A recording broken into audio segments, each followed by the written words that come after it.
வணக்கம், நான் உங்கள் ஜெயா. இன்றைக்கி நம்ம இந்த வீடியோவில் ஜேகே ரவுலிங் எழுதின Harry Potter and the philosopher stone இந்த கதையோட சமரியை பார்க்கலாம் வாங்க. இதை ஹாரி பாட்டர் அந்த ஃபிலாசபர் ஸ்டோனுன்னு சொல்லுவாங்க. இன்னொரு பேர் வந்து Harry Potter and the sorcerer stone. சாசரர்னா மந்திரவாதி. இதுதான் வந்து ஜேகே ரவுலிங், இவங்க ஒரு பிரிட்டிஷ் ரைட்டர். இவங்க இந்த ஹாரி பாட்டர் சீரீஸ் ஃபுல்லாக எழுதியிருக்காங்க. அந்த சீரீஸோட முதல் நாவல் இது தான். கதைப்படி பார்த்தீங்கன்னா 10 வயசு ஹாரி பாட்டர், அவனுக்கு அப்பா அம்மா இல்லை, அனாதை. அவன் வந்து அவங்க வந்து டர்ஸ்லீஸோட தான் இருக்கான். எங்கே இருக்கான்னா லண்டனில் வந்து ஒரு சப்பர்ப் இருக்குது, அதோட பேர் லிட்டில் விக்கிங், அது சுரேயில் இருக்குது. இது வந்து கதைக்காக உருவாக்கப்பட்ட ஒரு நகரம் தான். அங்கே தான் அவன் இந்த டர்ஸ்லீஸோடு இருக்கான். இந்த டர்ஸ்லீஸ் யாருன்னா அவனுடைய ஆண்ட் பெட்டோனியா. அவங்களுக்கு வந்து ஹாரி பாட்டரை பற்றி எந்த கவலையுமே இல்லை. அடுத்தது அங்கிள் வெர்னன், இவர் வந்து ஒரு அருவருப்பான ஒரு கேரக்டர். இன்னொன்று வந்து அவன் கசன் டுட்லி, இவன் வந்து ஒரு ஸ்பாயில்ஷன்னு சொல்லலாம். அதை எப்படி நடந்துக்கணுன்னே தெரியாது, மற்றவங்களை துன்புறுத்ததில் ஒரு சந்தோஷம் வரும், அந்த மாதிரி ஒரு பையன். இந்த டஸ்லீஸ்க்கும் வந்து ஹாரியை வந்து பாசமே இல்லாமல் ஏதோ வச்சுருக்கணுமேனு தான் வச்சுட்டுருக்காங்க. இதில் டிட்லி வந்து அதாவது அவன் கசன் வந்து அவனை எப்போதும் வெறுப்பேற்றிக்கிட்டே ஏதாவது ரொம்ப பண்ணிக்கிட்டே இருப்பான். ஒரு நாள் வந்து ஹாரிக்கு வந்து ஆச்சரியமாக இருக்குது. ஏன்னா அவன் பேர் சொல்லி ஒரு லெட்ரு வந்திருக்கு. அந்த லெட்ரு எங்கே இருக்குன்னா, அவன் எப்பொழுதுமே வந்து அந்த படிக்கட்டு கீழே ஒரு கபோர்டு மாதிரி இருக்கும், அந்த கபோர்டில் தான் அவன் தூங்கிட்டு இருப்பான். அந்த இடத்துல இருக்குது. நமக்கு யாரும் லெட்ரு எழுதியிருக்காங்களே, என்ன இருக்குதுன்னு திறக்கிறதுக்கு முன்னாடியே அவனோட அங்கிள் வந்து அந்த லெட்டரை எடுத்துகிட்டு போயிடுறாரு. அதுக்கப்புறம் பார்த்தா தினமும் ஹாரிக்கு நிறைய லெட்டர்ஸ் வந்துக்கிட்டே இருக்குது. வர எல்லா லெட்டருமே அந்த அங்கிள் வேர்னன் எடுத்து கீச்சு கீச்சு போட்டுறாரு. கடைசியில் வந்து இந்த இடத்துல லெட்ரு வந்துக்கிட்டே தான் இருக்கும்னு சொல்லிவிட்டு இங்கேன்னு தப்பிக்கிறதுக்காக அவங்க வந்து ஒரு சின்ன ஐலண்டுக்கு போயிடுறாங்க. இப்போ என்ன ஆகுதுன்னா, ஹாரியோட 11வது பிறந்த நாளில் ஒரு ஜாயிண்ட், அது பேர் ஹேக்ரிட், அது நேராகவே வந்துட்டு ஹாரியை பார்த்து பேசுது. ஹாரி கிட்ட சொல்லுது, இந்த மாதிரி நீ ஒரு மந்திரவாதி, அதனால் உனக்கு வந்து Hogwart school of witchcraft and விசர்ட்ரியில் அட்மிஷன் கிடச்சிருக்கு, நீங்கள் வந்து மந்திரத்தை முழுமையாக கற்றுக்கணும் அப்படின்னு சொல்லிட்டு, ஏன் அவன் அந்த மந்திரத்தை கற்றுக்கணும்னு சொல்கிறதுக்காக அவனோட கடந்த காலத்தை சொல்லுது. அதாவது ஹாரியோட பெற்றோர்கள் அம்மாவும் அப்பாவும் 2 பேருமே மந்திரவாதிகள் தான். 2 பேருமே ஒரு இப்போ வந்து மந்திரவாதிகள், நல்ல மந்திரவாதிங்க, சூனியம் வைக்கிறவங்க, கெட்ட மந்திரவாதிகள் இருக்குல்ல, அந்த ஈவல் மந்திரவாதியான வால்டிமட்டால் கொல்லப்பட்டாங்க. அந்த சண்டையில் தான் ஹாரி பாட்டருக்கும் வந்து இந்த மின்னல் தாக்கி அவங்க சண்டை போடும்போது அவன் நெத்தியில் ஒரு தழும்பு இருக்கும். அந்த தழும்பு தான் வந்து காட்டி சொல்லுது, இந்த தழும்போது தான் அந்த சண்டையில் தான் உன்னோட அப்பா அம்மாலாம் இறந்துட்டாங்கன்னொன்னே ஹாரிக்கு வந்து முழு நம்பிக்கை வந்துடுது. அவன் வந்து அந்த ஸ்கூலுக்கு புறப்பட்டு போயிடுறான். அந்த ஸ்கூலில் போய் சேர்ந்த உடனே அவன் ஒன்று தெரிஞ்சுக்கிறான். எல்லா பசங்களுமே அவங்க 4 ஹவுசஸ், இப்போ ஒரு ஸ்கூல்லேயும் ஹவுசஸ் இருக்கும் இல்லையா, அந்த மாதிரி அந்த ஸ்கூல்லேயும் ஹவுசஸ் 4 ஹவுசஸ் இருக்குது.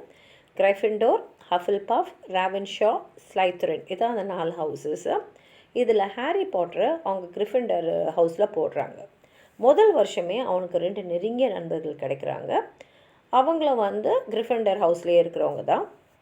ஒன்று வந்து ரான் வீஸ்லி, இவனும் வந்து ஒரு மந்திரவாத குடும்பத்துலேருந்து தான் வரான். இன்னொருத்தி வந்து ஹெர்மியோன் கிராங்கல், இவங்களோட பேரண்ட்ஸ் வந்து மகிள்ஸு, அவங்க வந்து மந்திரத்தோட சம்மந்தம் இல்லாதவங்க. எப்படி நண்பர்கள் கிடைச்சதோ அதே மாதிரி ஹாரி பாட்டருக்கு ஒரு எனிமியும் அங்கே கிடைக்கிறான். அவன் பேர் ட்ராக்கோ மேல்ஃபாய். அவன் வந்து ஸ்லைத்தரின் ஹவுஸை சேர்ந்தவன். இப்போ ஒரு நாள் ஒரு மந்திரமாக அவன் கற்றுக்கும் போது இந்த மந்திர தொடப்பத்தில் வந்து மேலே பறக்கிறதுக்கு சொல்லி கொடுக்குறாங்க.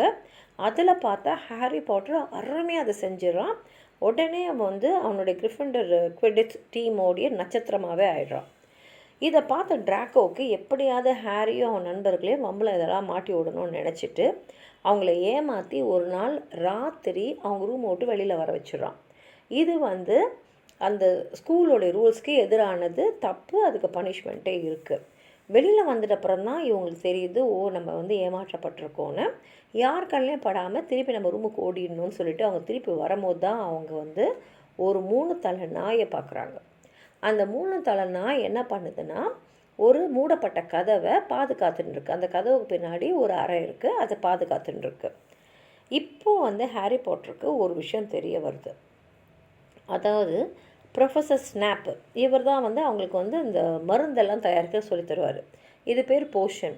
இது வந்து தவறாக தயாரிச்சிட்டாலோ இல்லை தவறாக உபயோகிச்சிட்டாலோ விஷமாக கூட மாறி ஒருத்தவங்களை கொண்டுடும்.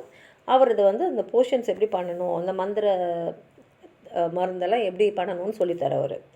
அவருக்கு வந்து ஹாரி பாட்டரே பிடிக்கவே இல்லை. அவனை வந்து எப்படியாவது ஏதாவது வம்பில் மாட்டி விடணும், அவன் என்ன செஞ்சாலும் அவனை பிடிச்சிடணுன்னு இருக்காரு. அது மாத்திரம் இல்லாமல் அந்த ட்ராப் டோருக்கு பின்னாடி என்ன இருக்கணும்னு தெரிஞ்சுக்கணும். இந்த சமயத்தில் தான் ஹாரி பாட்டருக்கு கிறிஸ்மஸ் கிஃப்டாக அவனுடைய அப்பாவோடைய ஒரு மேல் அங்கி கிடைக்குது. இந்த மேல் அங்கியை நம்ம போட்டுக்கிட்டோன்னா நம்ம யார் கண்ணுக்குமே தெரிய மாட்டோம், நம்ம இன்விசிபிள் ஆகிடுவோம். அதனால் என்ன பண்ணுறான்னா, அந்த மேல் அங்கியை போட்டுட்டு அப்படின்னு அப்போ போய் சுற்றி பார்க்கும்போது அவன் ஒரு மிரர் ஆஃப் எரிசிட்னு பார்க்குறான். மிரர்னால் கண்ணாடி, முகம் பார்க்குற கண்ணாடி. ஆனால் இதில் அவன் முகம் தெரியல, அவன் தெரியல, அதில் வந்து அவனுடைய அப்பா அம்மா தெரியுறாங்க. இதை பார்த்த உடனே அவனுக்கு அப்படியே இதுவாகிடுது.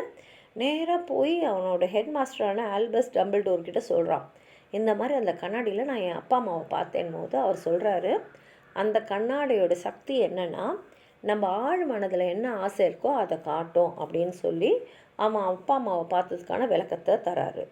இப்போ ஹாரி, ரோன், ஹெர்மையோன் இவங்க 3 பேருமே வந்து இந்த ட்ராப் டோருக்கு பின்னாடி வந்து ஃபிலாசபர் ஸ்டோனுன்றது இருக்கணும் அப்படின்னு முடிவு பண்ணுறாங்க. இந்த ஃபிலாசபர் ஸ்டோனோட சக்தி என்னென்னா அது எந்த மெட்டலையுமே வந்து தங்கமாக மாற்றிடும்.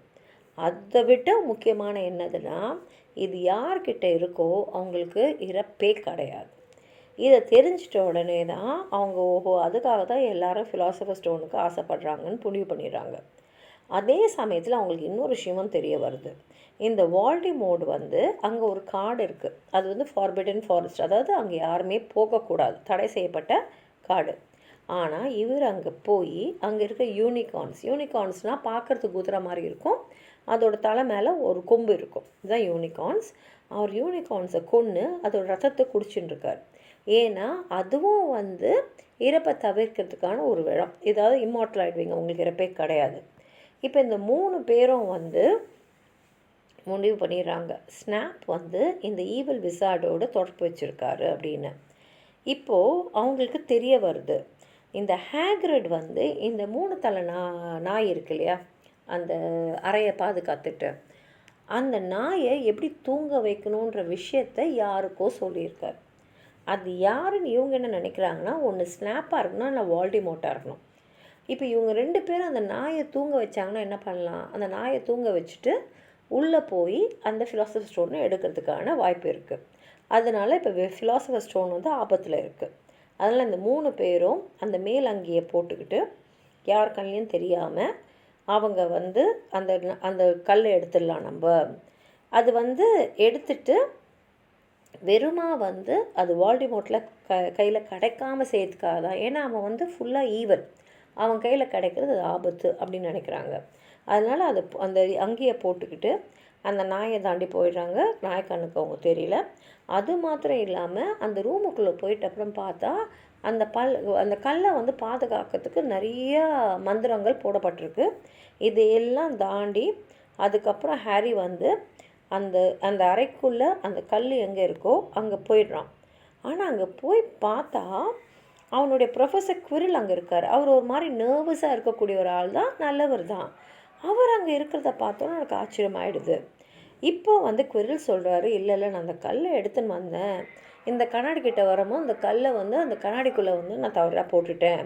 இப்போ திரும்பி அந்த மிரர் ஆஃப் எரிசிட்லேருந்து அந்த கல்லை எப்படி எடுக்கணும்னு எனக்கு தெரியல, ஏன்னா வந்து அது திரும்பி வரமாட்டேன்து.